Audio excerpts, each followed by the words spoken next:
नमस्ते। घुटने के दर्द की समस्या एक बहुत बड़ी समस्या है और आज उसी के लिए मैं आपको कुछ आसन बताऊंगी।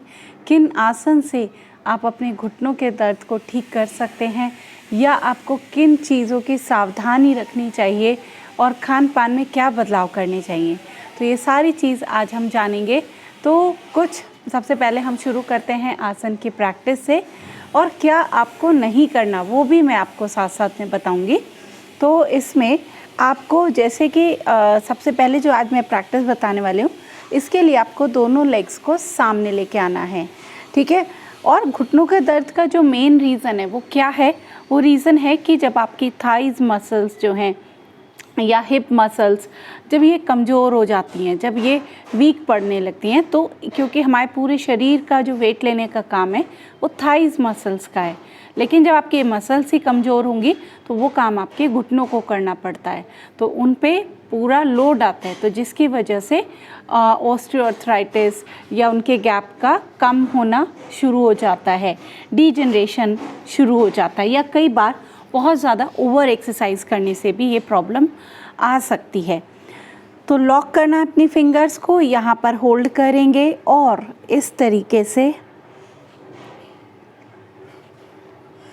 मूव करना है, और इसको रिवर्स डायरेक्शन में भी, दोनों डायरेक्शन में।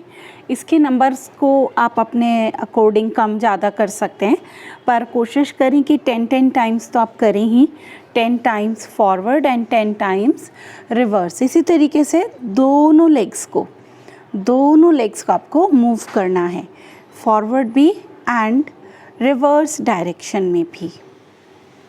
तो फर्स्ट एक्सरसाइज तो हमारी ये हो गई। इसके बाद जो नेक्स्ट प्रैक्टिस करनी है कि जिससे आपकी थाइज़ मसल्स जो हैं वो स्ट्रॉन्ग हों, तो इसके लिए आपको क्या करना है, लेग को, फिंगर्स को लॉक कर लेंगे, यहाँ से होल्ड करना है। ध्यान रहे घुटना सीधा ही रखें और लेग को ऊपर लेकर आएँ, तो इससे एक तो आपकी काफ्स मसल्स में भी स्ट्रेच आएगा और थाइज़ में। जितना आप होल्ड कर सकते हैं उतना होल्ड करेंगे। अगर यहाँ पर आप होल्ड कर सकते हैं तो यहीं पर होल्ड करके रखें। इसी तरीके से साइड चेंज करते हुए भी आपको होल्ड करना है दोनों लेग्स को। आप देखेंगे कि काफ़ी अच्छी स्ट्रेचिंग आपको यहाँ पर आएगी।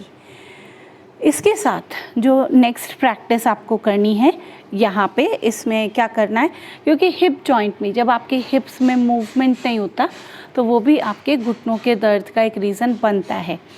तो इसके लिए दोनों हाथों को आप पीछे रख लेंगे इस तरीके से, और धीरे धीरे इस तरीके से लेग को मूव करना है पीछे तक।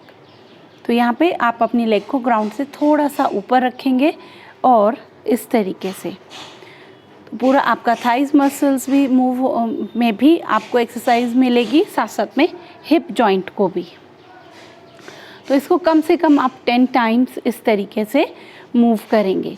इसी तरीके से फिर साइड चेंज करेंगे एंड प्रैक्टिस करना है धीरे धीरे।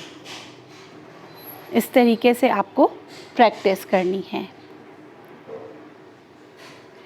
और इसके साथ अब जो नेक्स्ट प्रैक्टिस है, इसमें आपको क्या करना है, दोनों लेग्स को सीधा रखना है और जो आपकी नी कैप है इस पे पूरा ध्यान फोकस करेंगे और इसको पूरा टाइट कर लेंगे, ठीक है, अपनी नी कैप को, और फिर रिलैक्स छोड़ देंगे। तो इससे आप देखेंगे कि आपकी पूरी थाइज़ मसल्स में कि एक बहुत अच्छी एक्सरसाइज हो रही है।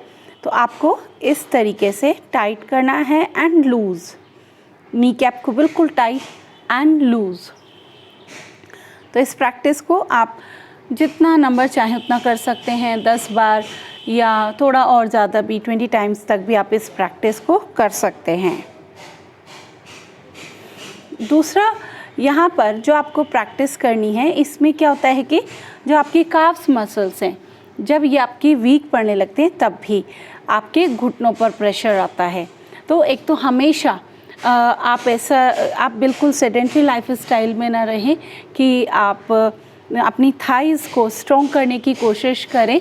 जितना ज़्यादा आपकी thighs muscles, carbs muscles strong रहेंगी, आप सोचिए कि आपके घुटने उतने ही सेफ रहेंगे। तो यहाँ पे आपको क्या करना है, अपने टोज़ को अपनी फेस की तरफ ऐसे स्ट्रेच करना है। तो इसे पूरा काफ्स मसल्स में बहुत ही अच्छा स्ट्रेच आएगा। फिर रिलैक्स कर दें। तो इस तरीके से 2 से 3 बार या 4 से 5 बार भी आप इसको रिपीट कर सकते हैं। तो ये भी आपके लिए एक बहुत ही अच्छी प्रैक्टिस है। कुछ प्रैक्टिस मैं आपको लेट कर बताऊंगी जो आपको हेल्प करेंगी यहाँ पर। तो लेट के क्या करना है आपको, सबसे पहले अपनी जिस लेग में भी पेन है उस लेग को फोल्ड कर लें और इस तरीके से होल्ड करें। धीरे धीरे इसको ऊपर तक लेकर आए, स्ट्रेच एंड रिलैक्स। फिर यहाँ से आपको लॉक रखना है, धीरे धीरे ऊपर लेकर आएंगे एंड रिलैक्स। धीरे धीरे स्ट्रेच करेंगे एंड रिलैक्स। धीरे धीरे स्ट्रेच करना है एंड रिलैक्स। तो इस तरीके से आप इसको 10 टाइम से शुरू करें और फिर धीरे धीरे नंबर को बढ़ाते चले जाएं। इसके साथ साथ जैसे कि मैंने आपको बताया कि थाइस मसल्स को स्ट्रॉन्ग करें या काफ्स मसल्स को, इसके लिए आपको क्या करना है, दोनों लेग्स को सीधा कर लेंगे और यहाँ पे ध्यान क्या रखना है, आपको जो टोज़ है इसका पोजीशन फेस की साइड रखें ऐसे और होल्ड करें। सिंपल प्रैक्टिस है, इसमें आपकी सारी मसल्स स्ट्रेच होंगी। तो इस तरीके से आपको होल्ड करके रखना है। आप ऐसे नहीं होल्ड कर सकते तो दीवार के सहारे से भी आप दोनों लेग्स को होल्ड कर सकते हैं, जिससे कुछ समय आप रुके रहें। फिर धीरे धीरे नीचे वापस आ जाएंगे। बेसिकली आपको जितना ज़्यादा नी में मूवमेंट कम करना है, जो ओस्टियोआर्थराइटिस का प्रॉब्लम है उसमें क्या होता है कि आपका जो जॉइंट्स हैं, इन दोनों के बीच का जो गैप है, कार्टिलेज है, वो कम होने लगता है। तो इस समय आपको क्या करना चाहिए कि बहुत ज़्यादा वॉक या साइकिलिंग को अवॉइड करना चाहिए और एक्सरसाइज के थ्रू अपनी जो नी पेन है इसको कंट्रोल करना चाहिए पहले। और जब आपका पेन कंट्रोल हो जाए उसके बाद आप धीरे धीरे वॉकिंग शुरू करें। ऐसा नहीं कि बिल्कुल ना करें, लेकिन बहुत ज़्यादा वॉक भी कई बार आपके उस पेन को बढ़ा देता है। तो पहले उसको एक्सरसाइज के थ्रू ठीक करें। दूसरा, यहाँ पर आपको करना क्या है, क्योंकि जो वात रोग, जो जॉइंट पेन है वो एक वात रोग है। तो वात कैसे बढ़ता है, जब आपके शरीर के अंदर बहुत ज़्यादा ठंडक आ जाती है तो भी आपके शरीर में वात रोग बढ़ता है, या आपके शरीर के अंदर जो है स्निग्धता कम हो जाती है, यानी कि ऑयल की अगर हम कमी कहें तो उसके कारण भी आपको जॉइंट पेन हो सकते हैं। तो आपको करना क्या है कि 2 अखरोट डेली खाने हैं भिगोकर। तो ये आपके जॉइंट्स के अंदर एक अच्छा लुब्रिकेशन रखेंगे। और इसके साथ साथ ऑयल की मसाज करें अपने घुटनों पर। तो ऑयल में आप सरसों का तेल या तिल का तेल ले लें और उस तेल से आप अपने घुटनों की मसाज करें, जिससे आपके घुटनों को एक अच्छा आराम मिलेगा। इसके साथ साथ आप बहुत ज़्यादा एसी, बहुत ज़्यादा ठंडा खाना, बहुत ज़्यादा रखा हुआ खाना, इन चीज़ों को अवॉइड करें। तो इन चीज़ों से आप देखेंगे कि आपके घुटनों के दर्द में आपको काफ़ी आराम मिलेगा। अब यहाँ पे साथ साथ में आपको एक मुद्रा बताती हूँ। जैसे कि मैंने आपको बताया कि बहुत ज़्यादा ठंडक से आपके शरीर के अंदर वात रोग बढ़ता है या जॉइंट पेन बढ़ते हैं। तो ठंडक को हम कैसे कम कर सकते हैं, सूर्य मुद्रा, यानी कि अपनी रिंग फिंगर की टिप को थंब के रूट पे मिला देना है इस तरीके से। ठीक है, ये जो रिंग फिंगर है इसकी टिप को मिलाना है थंब के रूट पे और इस तरीके से होल्ड करना है। तो ये भी आपके शरीर के अंदर गर्मी पैदा करता है और जिससे वात रोग को कंट्रोल करने में आपको मदद मिलती है। साथ साथ में कुछ प्राणायाम भी मैं आपको यहाँ पे बताती हूँ। प्राणायाम में आप यहाँ पर कपालभाति करें, कम से कम 10 मिनट तक कपालभाति का प्रैक्टिस करें रेगुलर इस तरीके से।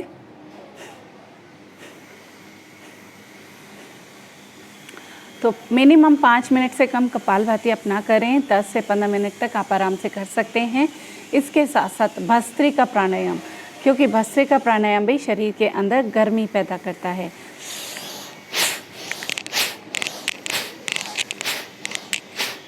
तो इस तरीके से भस्त्रिका प्राणायाम भी आप 1 मिनट से शुरू कर सकते हैं। ध्यान रहे हाई ब्लड प्रेशर है तो आपको ये साइड प्रैक्टिस यानी कि प्राणायाम नहीं करने हैं।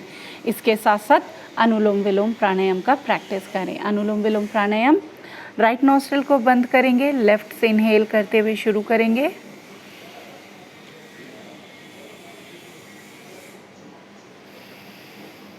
फिर राइट से इनहेल,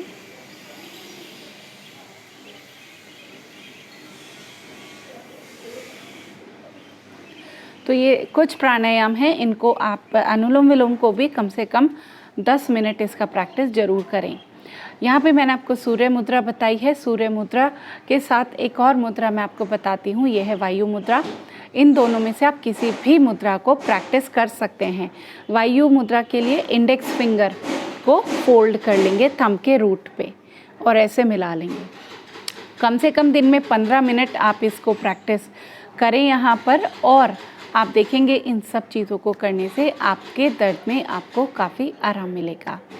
तो अगली बार अगले टॉपिक के साथ मिलेंगे, और आप योग करते रहिए, स्वस्थ रहिए, खुश रहिए। धन्यवाद।